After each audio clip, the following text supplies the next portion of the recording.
जनाब, दल ही नहीं टूटा है। सिर्फ दल टूटता तो फिर जुड़ जाता, लेकिन एक बार दिल टूट जाए तो फिर नहीं जोड़ा जा सकता है। लोक जनशक्ति पार्टी का भी कुछ यही हाल है। लोक जनशक्ति पार्टी की स्थापना पूर्व केंद्रीय मंत्री स्वर्गीय रामविलास पासवान ने की थी। एक दौर था जब रामविलास पासवान अपने भाइयों के साथ राजनीति में मिसाल लगते थे, लेकिन उनके निधन के बाद पार्टी भी टूटी और परिवार भी बिखर गया। रामविलास पासवान के भाई और केंद्रीय मंत्री पशुपति कुमार पारस ने एक झटके में बगावत कर दी। पार्टी के सांसदों को अपने पाले में लेकर उन्होंने चिराग को अलग थलग कर दिया। खुद को पार्टी का राष्ट्रीय अध्यक्ष भी घोषित कर लिया। हालांकि चिराग ने चाचा से मिले घाव को भरने की भरसक कोशिश की, अपने परिवार के दुहाई दी, लेकिन पारस का दिल नहीं पसीजा। नतीजा ये हुआ कि लोजपा दो धड़ों में बट गई। चाचा ने राष्ट्रीय लोक जनशक्ति पार्टी बना ली तो भतीजे चिराग पासवान के पास लोक जनशक्ति पार्टी रामविलास रह गई। स्थिति ऐसी बनी कि चिराग पासवान को एनडीए गठबंधन से बाहर होना पड़ा। वहीं पारस केंद्र में मंत्री बन गए। चिराग ने फैसले को स्वीकार कर लिया और किसी के सामने दया की भीख मांगने की जगह जनता के दरवाजे पर पहुंचे। जनता ने भी चिराग को सर माथे पर बिठाया और आज स्थिति ऐसी हो गई है कि चिराग हीरो बन गए हैं। बिहार में चिराग का मतलब जीत की गारंटी हो गई है। आज देश की सबसे बड़ी पार्टी बीजेपी भी चिराग के सामने नतमस्तक है। बिहार में बीजेपी को सिर्फ चिराग पर ही भरोसा है।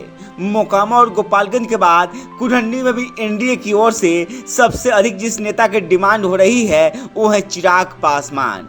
वहीं जब से चिराग पासवान एनडीए के दोबारा करीबी बन गए हैं, तभी से चर्चा जोरों पर है कि क्या चाचा और भतीजे यानी चिराग और पारस फिर से अपनी पार्टी का विलय कर एक छतरी के नीचे काम करने को राजी हो जाएंगे। बीजेपी भी चाहती है कि दोनों एक हो जाए। चिराग की बात करें तो सार्वजनिक तौर पर वो आज भी अपने चाचा पारस की इज्जत करते हैं, लेकिन जहां तक दल यानी लोजपा की बात आती है तो उनकी पीड़ा छलक पड़ती है।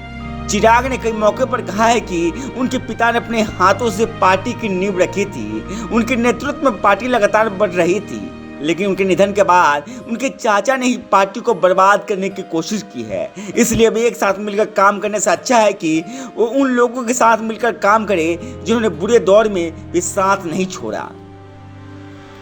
वहीं पारस अभी भी चिराग पर हमलावर हैं। वो चिराग के खिलाफ आज भी जहर उगल रहे हैं।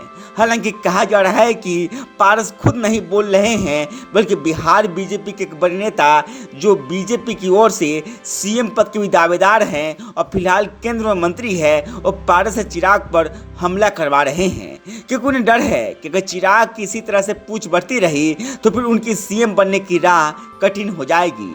क्योंकि इसी चर्चा है कि 2025 में एनडीए की ओर से चिराग सीएम पद के दावेदार हो सकते हैं। इसलिए पारस के जरिए चिराग को कमजोर करने की कोशिश की जा रही है। इसलिए फिलहाल ऐसा नहीं लग रहा है कि पारस और चिराग फिर एक ही पार्टी के अंदर मिलजुल कर काम करें। गांव तक बिहार की रिपोर्ट।